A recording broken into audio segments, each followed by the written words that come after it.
रख हौसला वो मंजर भी आएगा, रख हौसला वो मंजर भी आएगा, प्यासे के पास चलकर समुंदर भी आएगा। थक्कर ना बैठे मंजिल की राही, थक्कर ना बैठे मंजिल की राही, मंजिल भी मिलेगी और मिलने का मज़ा भी आएगा। जी हाँ दोस्तों, स्वागत है आपका अपने स्टडी विथ यूट्यूब चैनल। आज है 3 जनवरी। 3 जनवरी से जितने भी महत्वपूर्ण क्वेश्चन बन सकते हैं सबको इस वीडियो में क्लियर करेंगे। तो दोस्तों वीडियो ध्यान से देखना। चलिए वीडियो को स्टार्ट करते। देखिए पहला क्वेश्चन है, दिसंबर 2021 में कौन सा देश न्यू डेवलपमेंट बैंक का 9वां सदस्य बना? तो दोस्तों न्यू डेवलपमेंट मतलब एनडीबी का मतलब जो है इसका फुल फॉर्म है न्यू डेवलपमेंट बैंक। इसका 9वां सदस्य कौन बना है? तो दोस्तों ये बना है मिस्र। कौन बना है? मिस्र। अब न्यू डेवलपमेंट बैंक दोस्तों ये ब्रिक्स का बैंक है न्यू डेवलपमेंट। तो दोस्तों चलिए आगे देखिए डिटेल से सब कुछ समझेंगे। देखिए ब्रिक्स का ही बैंक है न्यू डेवलपमेंट। तो दोस्तों अब ब्रिक्स के बारे में समझिए क्योंकि ये बहुत ही इम्पोर्टेंट है। देखिए इसमें 5 वर्ड हैं। इसका मतलब है ब्राज़ील, पहला है ब्राज़ील, रसिया, इंडिया, चाइना और साउथ अफ्रीका। अब देखिए स्थापना कब होती है? तो जून 2009 में होती है। प्रथम सम्मेलन 2009 में होता, कहाँ पर? रूस में होता है। याद रखना ब्रिक्स का प्रथम सम्मेलन 2009 में रूस में होता है। दूसरा सम्मेलन ब्राज़ील में होता है। दूसरा सम्मेलन ब्राज़ील में होता है। उसके बाद ब्रिक्स, ये जो ब्रिक्स वर्ड है इसके कर्मानुसार मतलब देश के कर्मानुसार, जैसे देखिए यहाँ पर ब्राज़ील है, दूसरा रसिया है, तीसरा इंडिया है, चौथा चाइना है, पांचवा साउथ अफ्रीका। मतलब कर्मानुसार जैसे मान लीजिए रसिया ने किया अध्यक्षता तो उसके बाद इंडिया का नंबर आएगा, उसके बाद चाइना का है, मतलब सीरियल से चलेगा। कब? दूसरा सम्मेलन के बाद से हो गया। अब प्रथम 4 देश, तो दोस्तों पहले ये 4 देश ही थे, ब्राज़ील, रसिया, इंडिया और चाइना था। साउथ अफ्रीका अंतिम देश है जो लास्ट में जुड़ा था। तो देखिए 4 देश थे, ब्राज़ील, रूस, भारत, चाइना। और ब्रिक्स शब्द किसने दिया था? दोस्तों ब्रिक जो था, ब्रिक्स ने ब्रिक शब्द जो था ये दिया था जिम ओ नील ने। कहाँ के थे? तो दोस्तों ये रूस के थे। अब ब्रिक्स में शामिल अंतिम देश साउथ अफ्रीका 2010 में जुड़ा था, याद रखना इसे। अब देखिए ब्रिक्स देश की कुल आबादी पूरी दुनिया का 40%, मतलब इन्हीं 5 देशों की जितनी जनसंख्या है पूरे विश्व की 40% जनसंख्या इसी 5 देशों में है। तो दोस्तों याद रखना।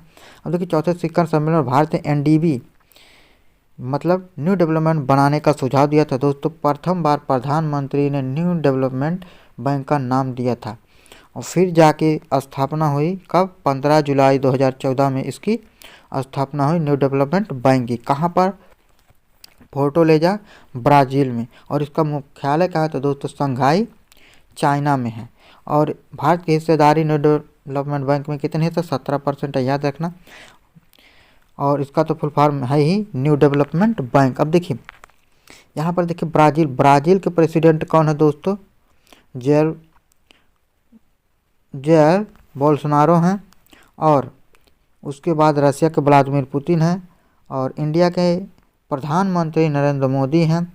चाइना के प्रेसिडेंट शी जिनपिंग हैं। और साउथ अफ्रीका के प्रेसिडेंट सिरिल रामाफोसा हैं। तो याद रखना। तो दोस्तों चलिए अब नेक्स्ट, हाल ही में भारतीय सेना ने कहां पर क्वांटम प्रयोगशाला की स्थापना की? तो दोस्तों ये कहां पर की है? मध्य प्रदेश महू में।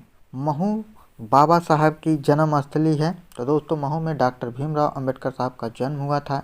बाबा साहब ने कहा था शिक्षा वह शेरनी का दूध है जो जितना पीता है उतना दहाड़ता है। तो दोस्तों वहीं पर भारतीय सेना ने क्वांटम प्रयोगशाला की स्थापना की है। तो दोस्तों इसमें होगा क्या? तो दोस्तों राष्ट्रीय सुरक्षा सलाहकार सचिवालय की सहायता के लिए इसकी स्थापना की गई। इसका मुख्य उद्देश्य क्या है? तो दोस्तों नवाचार और प्रशिक्षण को बढ़ावा देना इसका मुख्य उद्देश्य। अब मध्य प्रदेश, तो दोस्तों मध्य प्रदेश देखिए यहाँ पर अब भारतीय सेना ने की है। तो दोस्तों देखिए मैंने सभी को डिटेल से लिख दिया है। चलिए बारी बारी से देखते सशस्त्र सेनाओं के प्रमुख तो थल सेना के अध्यक्ष मनोज मुकुंद नरवणे हैं। तो दोस्तों यही वर्तमान में क्या है?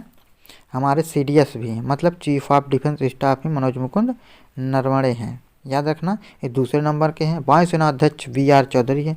नौसेना अध्यक्ष हरि कुमार हैं 25वें नंबर के। और ये वीआर चौधरी 27वें नंबर के हैं, याद रखना। सर्वोच्च सेनापति राष्ट्रपति रामनाथ कोविंद हैं। रामनाथ कोविंद चौथे नंबर के राष्ट्रपति हैं 14वें नंबर के। भारत के प्रथम सीडीएस बिपिन रावत भूतपूर्व। तो दोस्तों याद रखना। चलिए नेक्स्ट क्वेश्चन। 29 दिसंबर 2021 को जारी Atal ranking of institutions on innovation achievement 2021 की सूची में शीर्ष स्थान पर है। तो दोस्तों ये कौन है? आईआईटी मद्रास। क्या है? आईआईटी मद्रास शीर्ष स्थान पर है, याद रखना। अब ये किसने जारी किया? तो दोस्तों ये जारी किया शिक्षा मंत्रालय। किसने? शिक्षा मंत्रालय ने जारी किया है और तीसरी बार लगातार, क्या तीसरी बार लगातार मद्रास टॉप पर है। आईआईटी मद्रास टॉप पर है, याद रखना। अब शिक्षा मंत्री कौन है? तो दोस्तों शिक्षा मंत्री कौन है? धर्मेंद्र प्रधान क्या है? शिक्षा मंत्री, याद रखना। चलिए नेक्स्ट क्वेश्चन। 29 दिसंबर 2021 को नेताजी सुभाष चंद्र बोस की याद में संकल्प स्मारक राष्ट्र को समर्पित किया गया। यह स्थित है, तो दोस्तों यह स्थित है कहाँ पर? अंडमान और निकोबार याद रखना, अंडमान निकोबार। तो दोस्तों चलिए नेक्स्ट क्वेश्चन देखते हैं। 29 दिसंबर 2021 को शरद महोत्सव 2021 का उद्घाटन कहाँ पर किया गया? तो दोस्तों ये शरद महोत्सव 2021 का उद्घाटन कहाँ पर किया गया है? ये किया गया है आबू पर्वत राजस्थान। कहाँ पर? आबू पर्वत राजस्थान किया गया है। ये क्यों किया गया है? तो दोस्तों ये पर्यटन को बढ़ावा देने के लिए किया गया। किसके लिए? पर्यटन को बढ़ावा देने के लिए किया गया। तो अब राजस्थान की राजधानी क्या है? जयपुर। इसका निर्माण या गठन कब हुआ था? तो 30 मार्च 1949 ईस्वी को। राजस्थान पे लोकसभा की सीट कितनी है? 25। राज्यसभा की सीट कितनी है? 10। और यहाँ के मुख्यमंत्री कौन है? अशोक गहलोत। राज्यपाल कौन है? कलराज मिश्र। यहाँ का राजकीय पशु है चिंकारा तथा ऊँट। दो राजकीय पशु हैं, याद रखना, चिंकारा और एक ऊँट है। राज्य पक्षी कौन है? गोडावन या सोहन चिड़िया है। चलिए नेक्स्ट क्वेश्चन देखते हैं।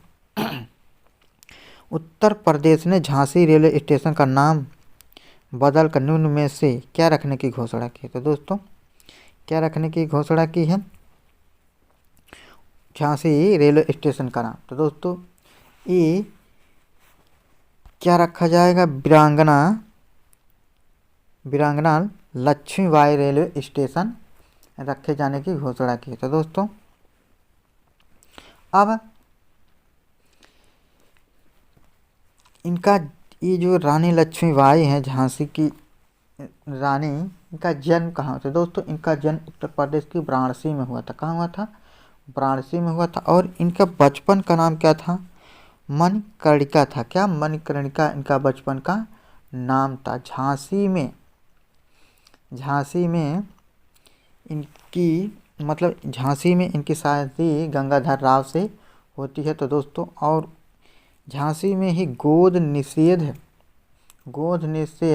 कानून के विरुद्ध में इन्होंने 1857 की ईस्वी में क्रांति का नेतृत्व किया था। तो दोस्तों याद रखना। चलिए नेक्स्ट क्वेश्चन। हाल ही में किस देश ने दुनिया का पहला डुअल मोड वाहन शुरू किया है? तो दोस्तों वेरी इंपॉर्टेंट क्वेश्चन है। देखिए डुअल मोड, ये DME का मतलब है डुअल मोड वाहन। अब इसका मतलब क्या है? तो दोस्तों पहले ये समझ लेते किसने। चलिए पहले समझ लेते हैं। अब देखिए ये एक बस है। तो दोस्तों क्या है? ये एक बस है। अब डुअल मोड का मतलब क्या? डुअल मोड का मतलब है यहाँ पर देखिए एक ये जो पहला चक्का है इसका, ये ट्रेन की पटरियों पर चलने वाला है। जैसा देखने में भी लग रहा है ये ट्रेन की पटरियों पर चलने वाला है। और दूसरा जो है ये नॉर्मली जिस तरह से होता है वही हटा है। तो दोस्तों इसका मतलब ये है कि ये पटरी भी, रेलवे पटरी जो होती है उस पर भी चलेगा और सड़क पर भी चलेगा। यही डुअल मोड का मतलब है। चलिए अब देखते हैं इसका आंसर। देखिए तो इसका आंसर हो जाएगा जापान, क्योंकि जापान ही एक ऐसा देश है जो टेक्नोलॉजी के मामले में टॉप पर है। तो दोस्तों उसी ने ये वाहन बनाया है। तो दोस्तों इसका आंसर हो जाएगा जापान। अब जापान की राजधानी क्या है? टोक्यो। यहाँ की मुद्रा क्या है? येन।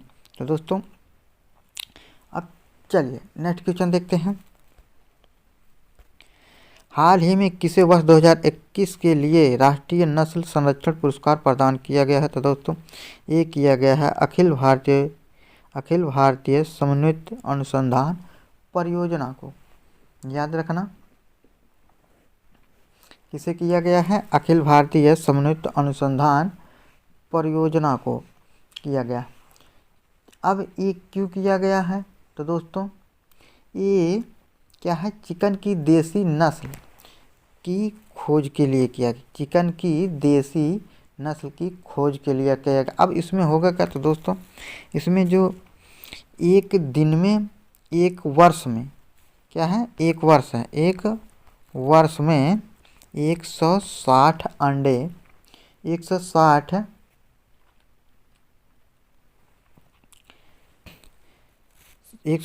अंडे देने वाली चिकन की खोज के लिए दिया गया है। तो दोस्तों याद रखना, ये अंडे हैं।